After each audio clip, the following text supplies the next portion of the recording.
On va voir comment vous allez pouvoir suivre votre référencement naturel. Parce que si vous travaillez votre pertinence, vous travaillez votre popularité et avant ça vous avez choisi vos mots-clés, eh bien c'est intéressant de voir les résultats que vous obtenez. Donc il y a 3 outils que je vous invite à utiliser et que j'utilise et que j'invite les membres que je forme à utiliser.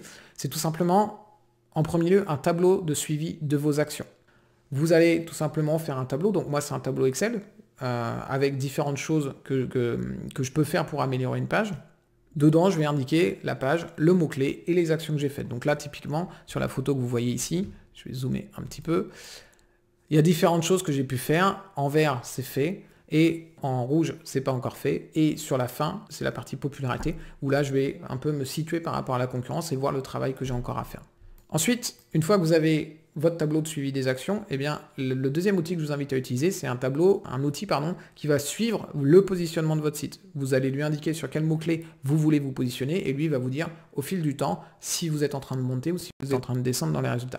Encore une fois, Ahrefs et SEMrush sont parfaits pour faire ça. Ils ont un outil qui le fait très très bien et c'est vraiment l'idéal d'aller utiliser ces outils-là parce qu'au final, vous avez besoin qu'un seul outil pour gérer tout votre référencement naturel.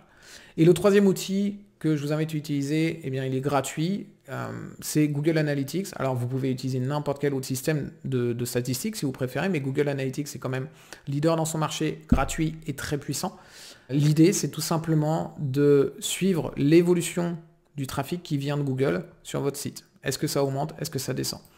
Pour trouver cette info, c'est très simple, vous allez dans le rapport acquisition, tout le trafic, canaux, et vous cliquez sur Organic Search.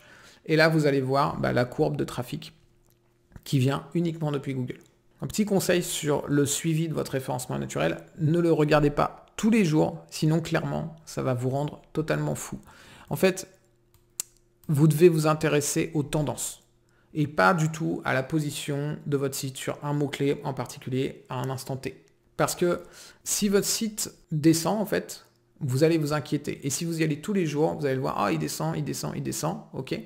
Et vous allez commencer à paniquer. Alors que ce qui vous intéresse, c'est les tendances. Votre site peut très bien descendre sur un mot-clé et monter sur 3 autres, en fait. Donc déjà, votre référencement, il s'améliore quand même. C'est pas la peine d'aller tout casser. Donc, il faut regarder vraiment ça dans sa globalité et suivre sur une période de temps assez longue. Regardez donc plutôt globalement si votre site s'améliore en termes de référencement naturel et regardez si sur les mots-clés que vous travaillez, vous montez. C'est une erreur que je vois souvent, c'est qu'on regarde « Ah, mais je suis descendu sur ce mot-clé-là. » Oui, mais c'est un mot-clé que tu n'as jamais essayé de travailler. Donc en fait, c'est pas grave qu'il descende ou qu'il monte en fait. Si tu veux qu'il monte, travaille-le. Mais regardez tous ces mots-clés et essayez de comprendre pourquoi ils montent, pourquoi ils descendent. Ça sert à rien si on n'essaye pas de les travailler, ces mots-clés-là. Donc déjà, concentrez-vous uniquement sur les mots-clés que vous travaillez. Et si votre site descend, si vous voyez qu'il descend, patientez. Ce que je disais tout à l'heure, vous allez casser quelque chose. Patientez éventuellement une semaine avant de faire quoi que ce soit. Parce que Google, en fait, ce qu'il fait, c'est qu'il fait beaucoup de tests.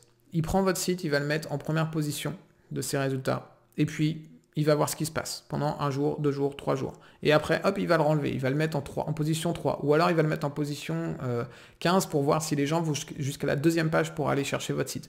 Ça lui permet de mesurer tout ça, ça lui permet de mesurer à quel point un résultat est efficace pour ses utilisateurs. Est-ce que les gens cliquent dessus? Est-ce que les gens qui cliquent dessus vont rester sur la page ou reviennent voir ces résultats?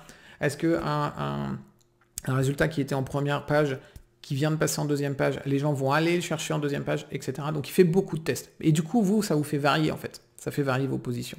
Donc, faut pas paniquer en fait quand ça arrive. Il ne faut pas se précipiter et faire plein de changements. On va juste laisser Google faire ses tests et voir où il nous remet dans une semaine à peu près pour voir si c'était juste un test de la part de Google, si c'était juste une variation qui est à peu près normale, ou si en effet il y a quelque chose qui se passe et que mon site descend. En fait, si vous agissez trop vite quand votre site descend, vous allez vraiment vous précipiter, vous allez agir dans la panique et en fait vous allez faire des erreurs, vous allez casser quelque chose qui fonctionne déjà en fait. Donc je vous invite vraiment à ne pas y aller tous les jours et essayez d'y aller 1 fois par semaine. Et en tout cas, quand vous y allez, ne réagissez pas immédiatement si vous voyez une baisse.